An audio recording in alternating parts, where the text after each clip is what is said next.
Hey YouTube. Hello. My name is Chris,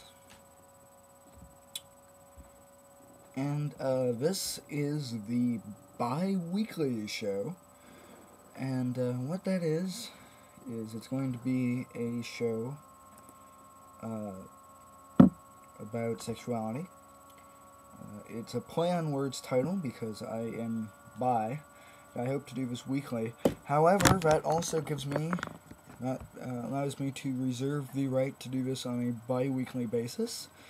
But other projects will be having to take priority. So it might not even be bi-weekly. We'll have to see about that.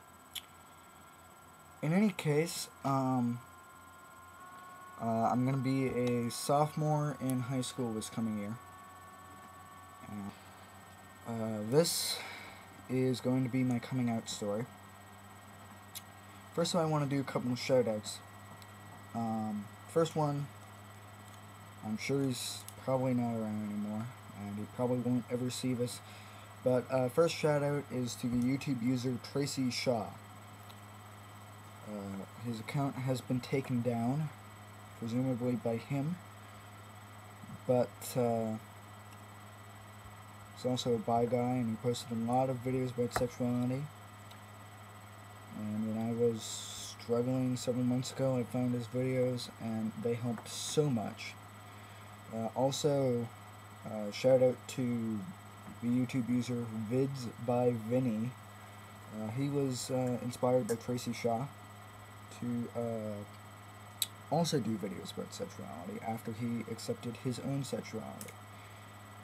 So, shout out to him as well, and thank you to them and anyone else who does these sort of videos, taking time, their own time to help others. Alright, so, the coming out story. Not that interesting a story, but that's okay. It is a long story. Be warned. So, starting in middle school, 6th grade, I would start noticing that most of the guys, started being interested in girlfriends, and most of the girls started being interested in boyfriends. I wasn't interested in girlfriends. I wasn't interested in boyfriends either. I had no interest. And I thought, well, I'm just not interested yet, it's something that will come.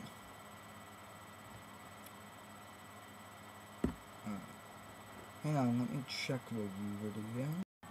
Well, so suffice it to say, it didn't really come.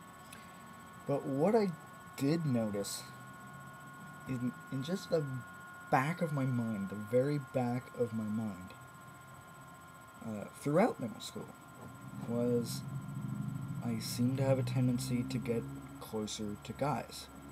I seemed to feel this pull towards guys, and sometimes I would stare at them. But, I wasn't too worried about it. But I started thinking it could be the case. And for whatever reason, I really started thinking it could be the case back in toward the end of 8th grade.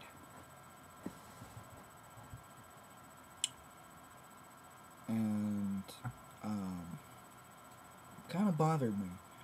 And I asked my best friend, my best buddy, I said, hey, so what's your opinion on homosexuality? And he's like, well, it's fine by me. Do you think you're gay? And I said, well, I don't know. I don't know. But it was starting to be a thought, So, about a year ago, give or take, year-ish, I was on Facebook, right? And I started looking around at some of the pictures of one of my somewhat close friends. We've talked about some personal topics before, and I've shared some personal things with him. I was looking through some old pictures, and I found one from when his hair was a lot longer, and I thought, oh, I'll look at that. Well, it wasn't just a picture of when his hair was longer. It was a picture of when his hair was longer while he was shirtless. These glasses are so dirty. Leave my glasses on. And, well,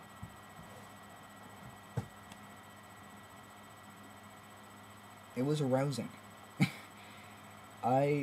Suffice it to say, I won't be graphic, but it was arousing. I stared at that photo for some 15 to 20 minutes.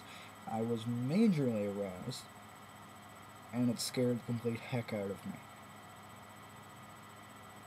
So anyway, over, I don't know what it was, 2-3 weeks, maybe, I started feeling,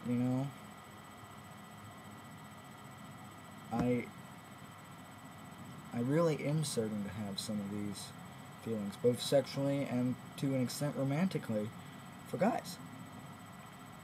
And I think I might be bi or gay. So, anyway, and forgive me, I might not be remembering the exact order of events properly because there is so much that did happen. But anyhow, I felt like I was hiding a secret. And I was. It felt dirty. It felt strange and wrong. It was upsetting. It was a weight on my chest that I was hiding the fact that I'd seen this picture and it had aroused me. It scared the heck out of me. Not because I had anything wrong with gay people, not because I felt there was anything wrong with being gay, but it catches you off guard. You're like, whoa, slow down, this isn't supposed to happen. What the heck is going on here? So it scared the heck out of me, suffice it to say. And so, finally, I thought, okay, this has to get off my chest. I can't keep this in me anymore. It's scaring the heck out of me, and he just has to know. He has right to know, and I need him to know. So I got online one night, and I asked this friend, hey, there's something kind of private, and I'd like to talk to you about it, or something I have to tell you. So, okay, what's up? And I took a deep breath, and I typed in my IM window, I'm sorry, but I saw a photo of you shirtless, and I'm sexually attracted to you. He shut up. He stopped talking to me entirely, and it screwed my life up for days and days. A little less than a week. I had to call Trevor Helpline at one point. I considered myself to be in crisis. I wasn't having, urges or anything like that, but it was enough where I was feeling really miserable because I thought, oh my God, what have I done? I'm going to lose this friend, and it's all because that I'm having feelings that I can't control, and that's just, I have to do something about it. It's not okay,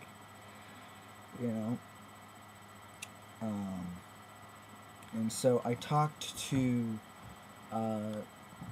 the person who used to be the school counselor, as well as my leadership teacher from 8th grade. This all happened at the start of 9th, so I talked to him. He had just left the school, and I knew him well. He was a school counselor, so on and so forth. And I asked him, is this friendship toast? Is there a chance? Should I wait on it? What's up? And he said, oh, it's done with. It's gone. I know this guy. Unless he becomes really brave, it's not happening. He's not going to be your friend after this. That didn't help. But he said, well, you should talk to, so and so. She knows this person really well. She's close to him, and maybe she can, help you, get through this and reestablish things and whatever. So I was going to bring it up with her, but the counselor contacted her for me. Said, hey, you need to talk to Chris. He's going through crap. So she comes to me right before English class and says, hey, Chris, we can talk. I'm here for you, whatever's going on. So anyway, that night we talked. I told her everything. And I don't remember if it was that night or if it was a couple nights later, what the deal was. But she kind of talked to him and, explained to him what the deal is and that I'm sorry, I didn't mean to make him uncomfortable, and, so on and so forth. And after a while, she replied back, I am Lindo. He feels really bad about this. And so I said, well, ask him if he wants to talk to me. Let's talk this out. Let's work this out. I want to be his friend. So she did that. And he did. He messaged me and said, hey, what's up? You want to talk? So, I apologized to him personally. Most of the conversation was him apologizing to me because he said, well, this felt really weird. It caught me really off guard. I didn't know what to do about it. I didn't know how to deal with this. And, I'm sorry. I didn't mean to, make you feel down or anything. But we made up, he said, it's okay, it's alright, I can deal with it, and it'll be fine, we can move on, and I know that it's not your fault, he was very gentle, and very apologetic, even though he didn't need to be apologetic, I got myself into the mess. That was not ever his problem.